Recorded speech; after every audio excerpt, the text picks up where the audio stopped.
Welcome to Chitra சமையல். இன்னைக்கு நாம புளியோதரை சாதம் செய்ய போறோம். கோவிலில் செய்யறது போல புளியோதரை சாதம் எல்லாருக்கும் ரொம்ப பிடிக்கும். ஒவ்வொரு கோயிலும் ஒவ்வொரு மாதிரியா செய்வாங்க. டேஸ்ட்டும் வெவ்வேறு விதமாக இருக்கும். கோயிலில் புளியோதரை வாங்கி நம்ம சாப்பிடும்போது அமிர்த மாதிரி இருக்கும். வாங்க இதுக்கு தேவையான பொருளை நம்ம பார்க்கலாம். 200 கிராம் புழுங்கல் அரிசியை வடித்து உதிரியாக எடுத்து வச்சுருக்கிறேன். புளி ஒரு பெரிய நெல்லிக்காய் அளவு கரைச்சி வச்சுருக்கிறோம்.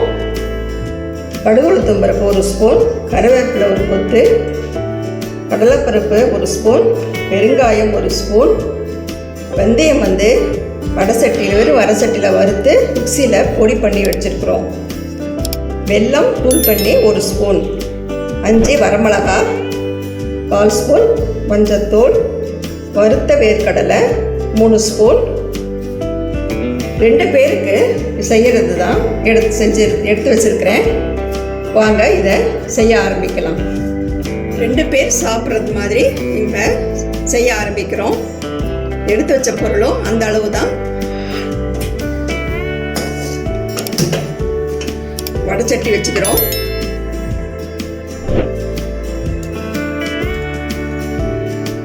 நல்லெண்ணெய் ஒரு 4 ஸ்பூன் விட்டுக்கலாம். அது நல்லெண்ணெயில் செய்தால் ரொம்ப டேஸ்டாக இருக்கும். அதனால் நம்ம 4 ஸ்பூன் நல்லெண்ணெய் விட்டுக்கலாம். எண்ணெய் கொஞ்சம் நேரம் காயிட்டோம். எண்ணெய் இப்போ காஞ்சிடுச்சு.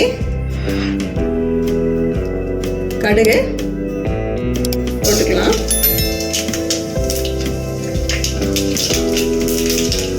அடுப்பை நம்ம சிம்மில் வச்சுக்கணும்.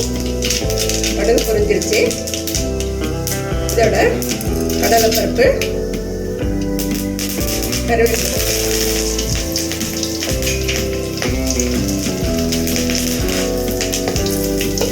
கொஞ்சம் கிளறி விட்டுக்கலாம். கடலைப்பருப்பு கொஞ்சம் வேகட்டும். பாருங்க, இதே மாதிரி பொன்னிறமாக வந்துருச்சு. இந்த பொன்னிறமாக வந்தப்புறம் வேர்க்கடலை போட்டுக்கலாம்.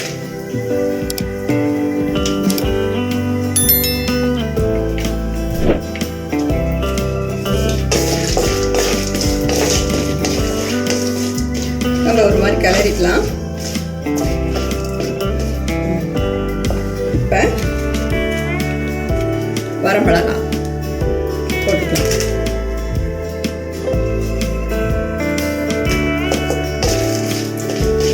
அடுப்பு நம்ம சிம்மில் தான் வச்சுக்கணும், இல்லைன்னா கருகிடும். அதனால் சிம்மிலே வச்சு தான் இதை செய்யணும். வரமிளகாய் போட்டுக்கிட்டோம். அப்புறம் மஞ்சத்தூள்,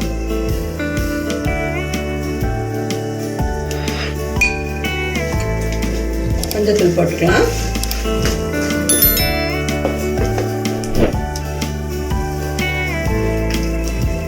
அப்புறம் புளி கரைசல் கரைச்சி வச்சிருக்கிறோம்ல, புளி கரைசல் அதை ஊற்றிக்கலாம்.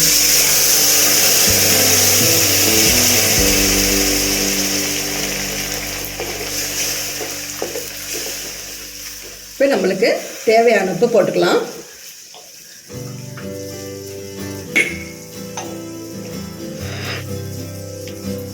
நான் கல் உப்பு போட்டுக்கிறேன். உங்களுக்கு தூள் உப்பு வேணும்னாலும் நீங்கள் போட்டுக்கலாம். கொஞ்சம் கொதி வரட்டும். கொதி வந்து கொஞ்சம் கெட்டியாகட்டும்.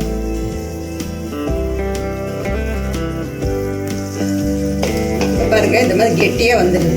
வரும்போது அடுப்பை இன்னும் கொஞ்சம் சிம்மில் வச்சுக்கணும். இதே சிம்மில் வச்சுருக்கோம், இன்னும் கொஞ்சம் குறைச்சி வச்சுக்கலாம்.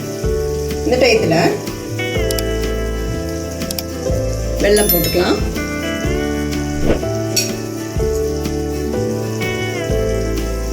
அப்புறம் பெருங்காயத்தூள்,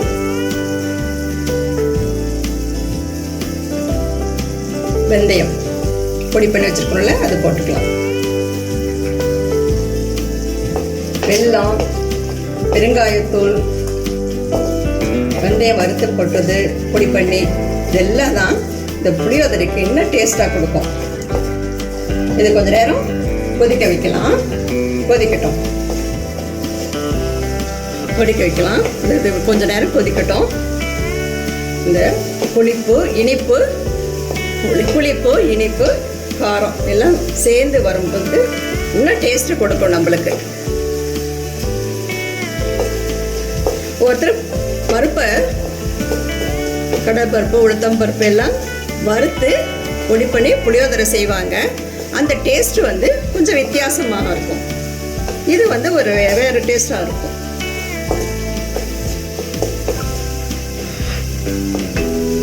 இப்போ நம்ம சாதத்தை போட்டுக்கலாம். சூடான புளிக்கரைசலோட இந்த சாதம் சேர்ந்து நம்ம கிளறி விடும்போது இன்னும் டேஸ்டாக இருக்கும். பாருங்க, கிளறி விடலாம். சாதம் போட்டுட்டு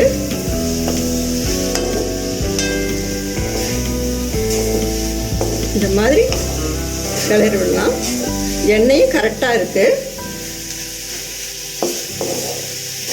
அடுப்பை கொஞ்சம் ஹை ஃப்ளேமில் வச்சுக்கலாம்.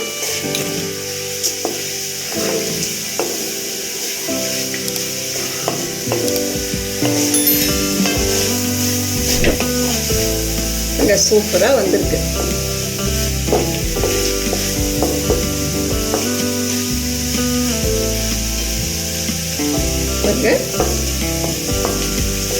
சூப்பராக வந்திருக்கு. இதை வந்து பாருங்க, சூப்பராக வந்திருக்கு. பார்த்தீங்களா? இப்போ நம்ம ஒரு பவுலில் பரிமாறிக்கலாம்.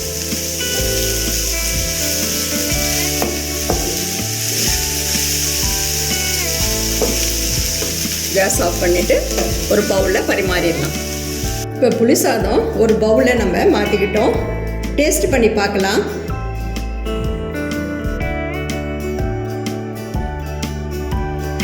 ரொம்ப சூப்பராக வந்திருக்கு. நீங்களும் இதே மெஷர்மெண்ட்டோட உங்கள் வீட்டில் செஞ்சு பாருங்கள். இந்த வீடியோ உங்களுக்கு பிடிச்சிருந்தா சித்ரா சமையலுக்கு லைக் பண்ணுங்கள், கமெண்ட்ஸ் பண்ணுங்கள், சப்ஸ்கிரைப் பண்ணுங்கள். உணவே மருந்து. மிக்க நன்றி.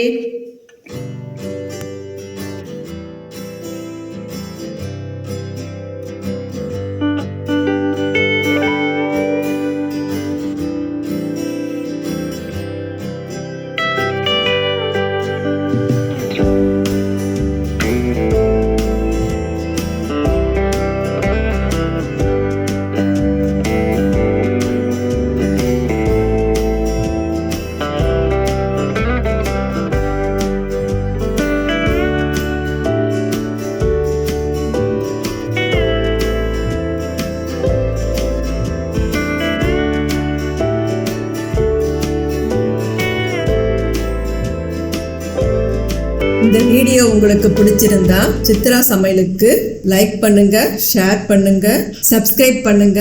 உங்களுடைய கருத்துக்களை கமெண்ட் செக்ஷன்ல பதிவு பண்ணுங்க. உணவே மருந்து.